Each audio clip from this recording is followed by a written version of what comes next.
jërë ngeen jëf yéen ñi safoo site internet bi di Buzz Actu 221 nuyu nañ leen bu baax jaajëfal leen ci kóolu tege sopp bi ak topp bi nga xamante ne rek yi nag ñu koy topp bu leen fàttee abonné di bës cloche de notification yi ngir mën a am yeneen i info jaajëfal nañu leen bu baax ci ànd bi ak topp bi nga xamante ne rek nañ ñu koy topp saa su ne ci site internet bi di Buzz Actu 221 li gën a fës ci bopp xabaar yi nag dañ koy do rek nomination bu Samba Ndiaye par décret nag publié guñu ko bu ñu sukkandikoo rek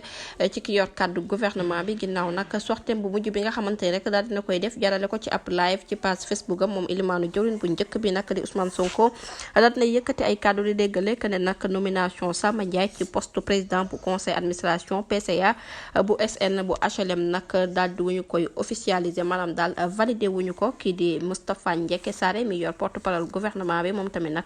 daal dinay jugee ko ca wet ga ginnaaw premier ministre nag bi mu defee déclaration ni ki dimanche bee ñu génn ministre bu ñu nga xamante ne rek moom la ñu dénk wàllum porte-parole bu gouvernement di Moustapha Ndiéké Sarré moom tamit nag daal dinay addu rek wax nag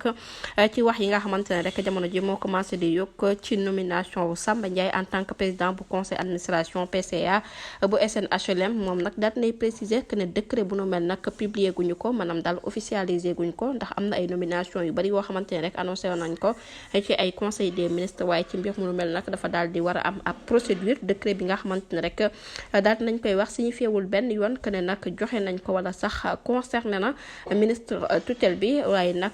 balaa loolu rek faw ñu publier ko rawatina nag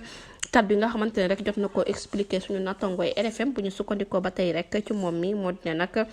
bu ñu sukkandikoo ci proposition yu chef bu gouvernement bi nga xamante ne daat ne xam ne na amul benn procédure boo xamante ne rek jamono ji weel nañ ko mu ñeel yooyu les dossiers dogal bi nga xamante ne rek moom moo tukkee nag ci boobu lee mbir ndax nag duñu ko annulé wala président de la république moom moo ko daal di annulé nekk laaj bi nga xamante ne daat nañ koy samp waaye bi ñu ko laajee nag moom la mu daal di xamle annulé wala ñu ñàkk annulé moom nag nee na daal di leer ba leer rek moo di amul benn décret boo xamante ne rek signé nañ ko mu ànd ak procédure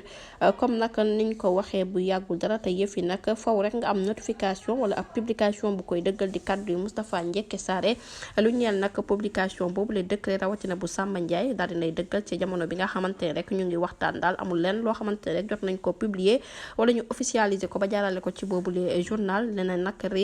lenn rek leeragul ci